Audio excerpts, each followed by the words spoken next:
Hello again, and welcome to the Center for Self-Balance. I'm Joseph Noecker. Today, our topic is going to be on looking at how we define challenges and how our mind likes to define challenges oftentimes as problems. These are usually around situations that the ego is finding itself a challenge to be able to get through to get to whatever the next level. Whether it's a conversation with somebody, whether it's a task that I'm trying to complete, whether I'm in traffic and I want to get around, whatever it happens to be, the ego decides that there's something in the way to get me to the next level. And oftentimes it is, so what we're going to talk about is that it is truly as a challenge, but the ego likes to define oftentimes many of these challenges into problems. And what we want to deal with here, as we're talking about being in the present moment as much as possible, is that in the present moment, there's no such thing as a problem.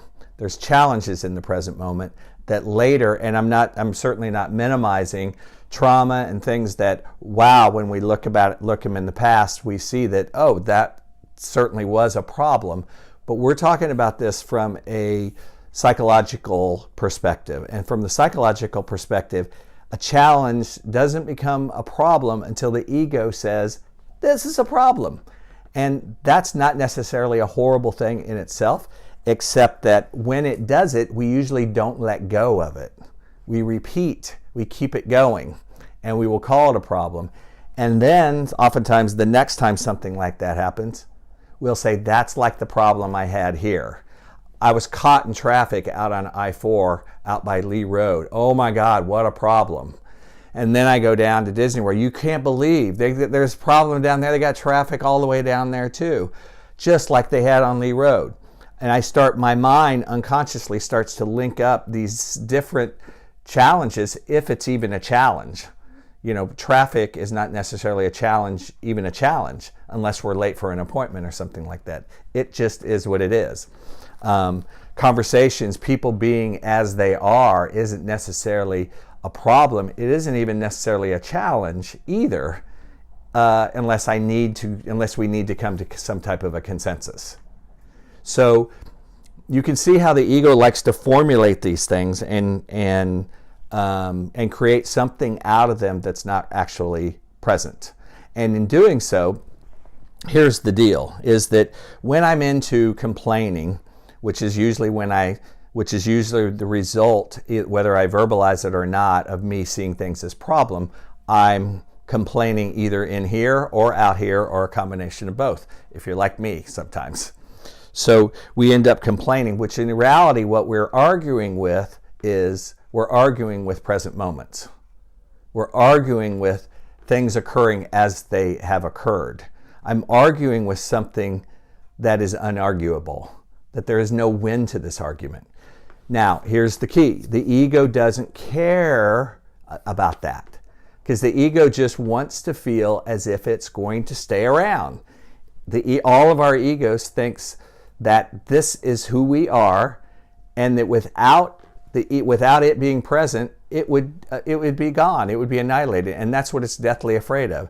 So it holds on to things that identify and separate us from each other and from other things so that it can continue its existence. And that's what we have to watch out for. That's the key to the whole thing, is that moments are happening moment to moment to moment. Fine, that's great. And it's okay that we have opinions about things. Okay, it's what we're looking for to reduce is the repetition of these things that keep me in a state in which I can't really be in the present moment, because I've got stories, challenges, and the worst of them, problems, floating around in my mind all the time. So it'd be like moving into the most beautiful neighborhood with beautiful parks all around you, and you've got so much stuff in your house you can't get outside your house, and you can't see outside the windows. People say, hey, you really have a beautiful neighborhood out there. I'm like, yeah, I wish I could see it. I don't see any of it. All I feel is clutter and problems, and this is going wrong and that's going wrong.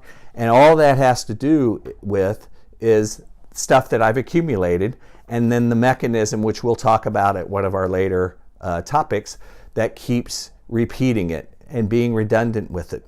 So we have to, first of all, we have to acknowledge that it's there, and then we have to find ways to challenge it and maintain a place of space in which things, big amounts of things, can't keep going back in there and staying in there. So it's like changing oil. We need to change our oil. We need to change our space up here regularly. All right. Thank you for coming, and welcome again to the Center for Self-Balance. My name is Joseph Noecker, and we'll see you next time.